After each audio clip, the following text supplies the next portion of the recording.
Hello, everyone. Welcome to the Business Spotlight interview series. I'm your host, Harneet Kaur, and today we have Daniel Kane, the CEO of General Practice Alliance. Um, Before this, me and Daniel have been discussing about his business, very interesting business, and the way he helps people and helps them with the sort of medical side of things. However, I will not share more. And Daniel, welcome to the show. I will let you share more about you and your business with our viewers. Sure. So General Practice Alliance was incorporated in 2014. So we've just gone past our sort of 10-year anniversary. Wow. Um, we're a GP federation, and I think a lot of people don't necessarily understand how NHS contracting works or what the formation or structure of primary care is, and that's the field that we work in, is primary care. So as an organisation, we're a membership organisation, and our shareholders or members are local GP surgeries based in Northampton, and that's where we operate, in that geography in Northampton.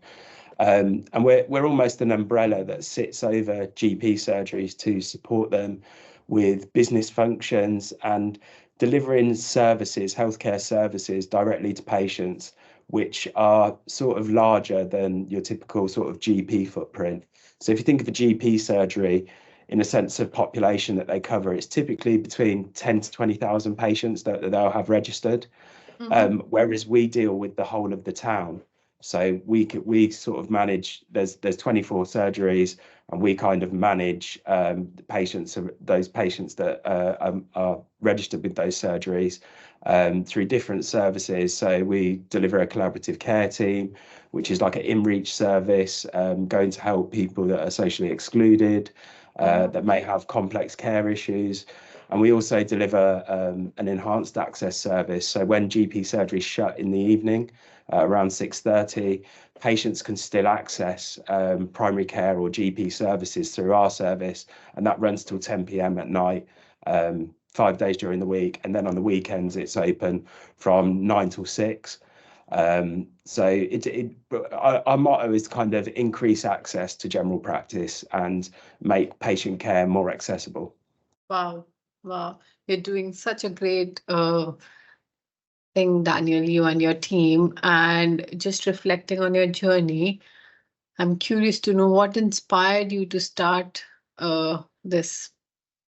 I think with everything, there's always a need that drives change, essentially, and that's what this company was kind of incorporated to do. So at the time, it was probably around 11 years ago, we were working as a community of GP practices, and we were in a workshop with commissioners who were kind of saying that the commissioning for services, there's a need for change, and they need to look things on more of a collective footprint. So it was myself and three other practice managers at the time. So this was a secondary job to us initially, Okay. but there was a need for it, and we kind of stepped forward to look at what the legal structure of what an entity would need to do, what functions it would need to have to support the GP members.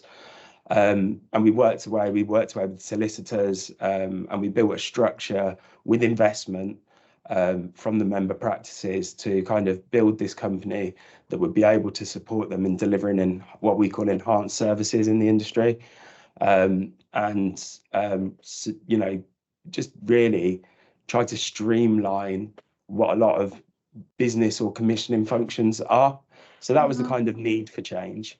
And through that period of 10 years, the company's grown significantly, to kind of being like an additional, almost like a hobby, to kind of get it set it up.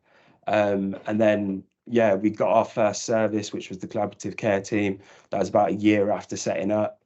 And we delivered that service on behalf of all the member practices. And that kind of formed the structure of what we do as an organisation. And it's grown to, bringing in additional contracts, but the contracts that we deliver are all around enhancing patient care and access to services. That's kind of our motto, and that's where we function in that space. That is so wonderful, and you're absolutely right. Where there is a need, and you brought this entity into existence, and definitely, we can see the success, the way you've grown in the last 10 years. So, curious to understand, of course, there would be many things, but if you could pinpoint to the main things, what do you attribute your growth to? I think one's engagement. It's always hard. You never. The reality is you're never going to please everybody when you're a Yeah. membership organisation and you've got, 20, 24, 25 different shareholders that all have a view of how things should be done. But I think for us and our success has always been around engagement, bringing people together to feel that they're part of something, that they're influencing service development, engaging with patients, making sure that they have an input into the design of services because they're our primary customer at the end of the day.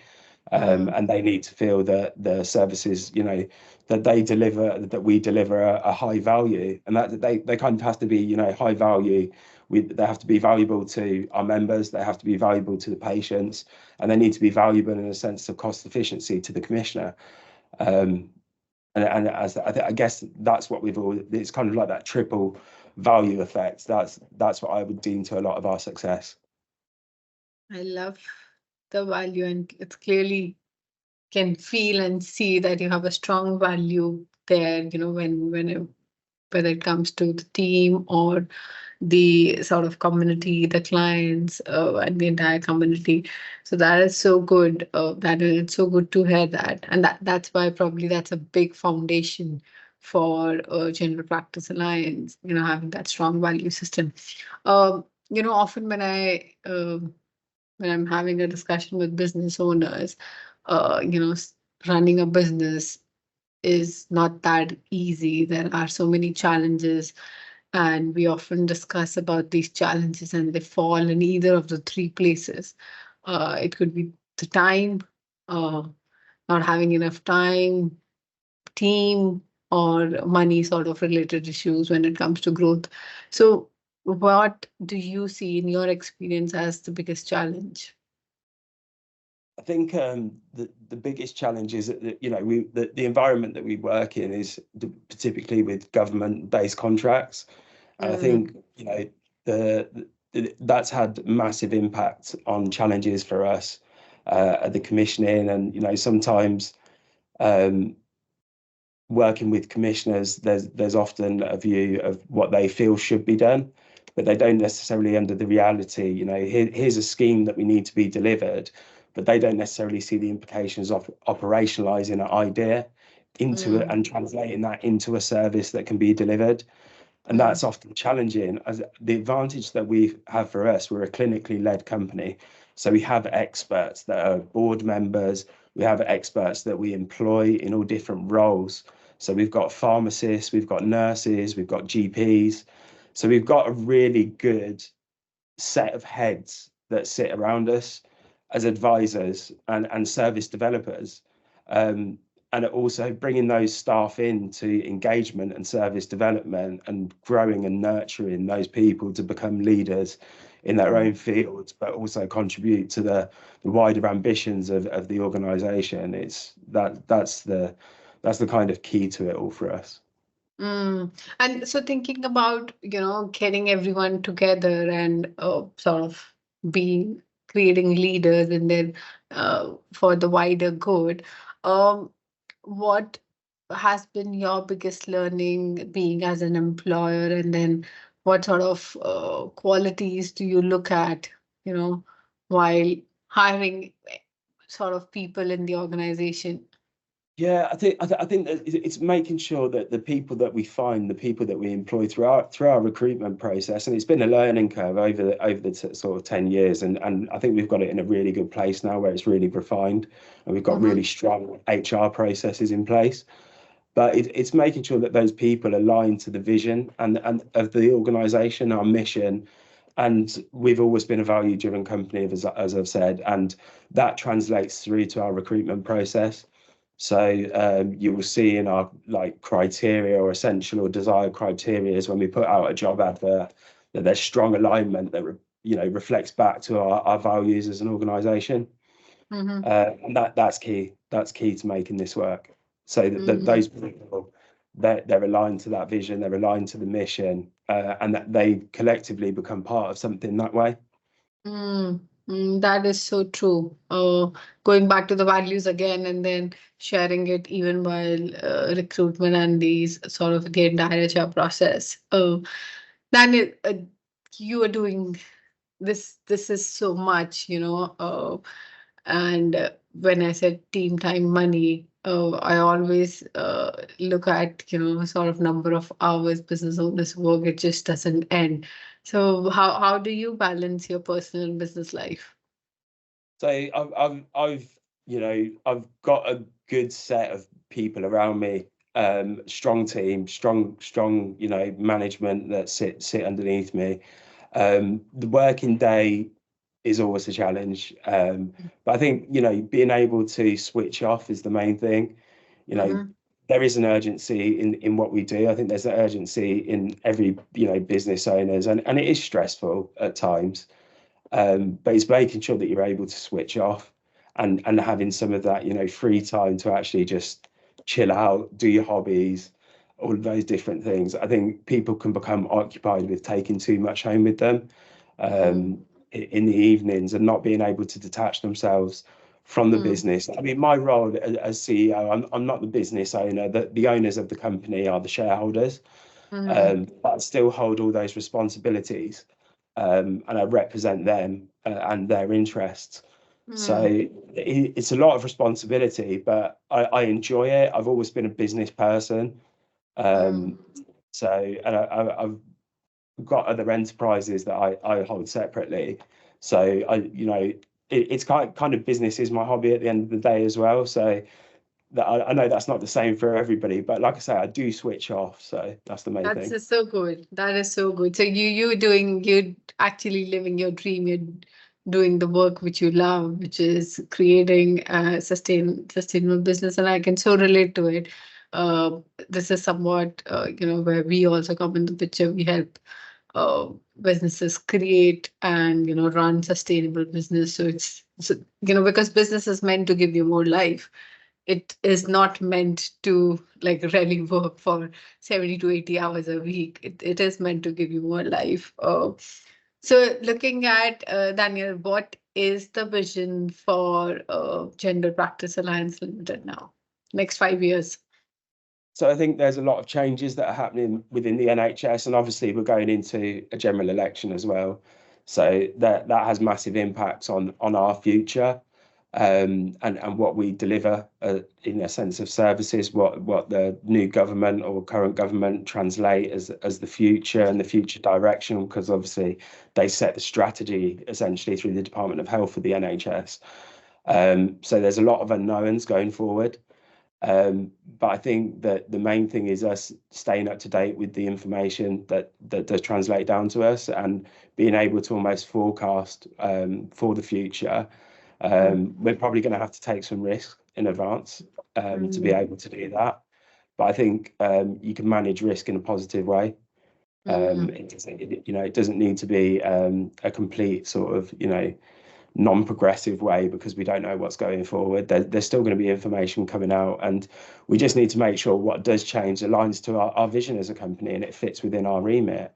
And sometimes often you say yes to things, but sometimes you have to look back at what you want as an organization, and just because there's an opportunity there doesn't mean it's necessarily the right opportunity for you as an organization. So it's being able Exactly. to do that assessment and make those decisions and plan for the future. Mm, um, but I do see a lot of growth and potential for the organisation in the future, and I think there's a lot of opportunities that we're currently assessing for future direction of travel. And it's about that horizon scanning and all of those things. And I think in a way the best way to probably mitigate or understand risk could be, doing a sort of a financial planning, business planning, and the numbers tell us what exactly is the risk, and we take a calculated risk or based on that, take a calculated decision based on that. Yeah. So, yeah, but again, uh, things are so dynamic that I think the adaptability to change is the biggest thing these days, because things change and we can't control, especially in your case, the macroeconomic factors. Yeah, definitely, and that's been something that we've had to do constantly over the past 10 years. Is constantly change and redesign. But we do that with that sort of mission, and going back to our mission, going back to our vision, and making sure that those changes align to the future direction, but also align to what we want as an organisation and the members that we represent as well. That is so good. Daniel, my last question to you, and my most favorite one. What advice would you give to your younger self? What would you do differently next time? I think it would be, one, don't dwell on things. Things don't always go your way, and use what sphere of influence you have to deliver change. You can't change everything to your benefit, and don't get caught up on that. Just because it didn't work out the way that you've foreseen it, don't punish yourself in a sense. Look forward to the future. Take it as a learning. It's not a mistake if you learn from it, is my view. And I think, yeah, just I'm lucky to have such a supportive board to give me the space to be entrepreneurial within an organization.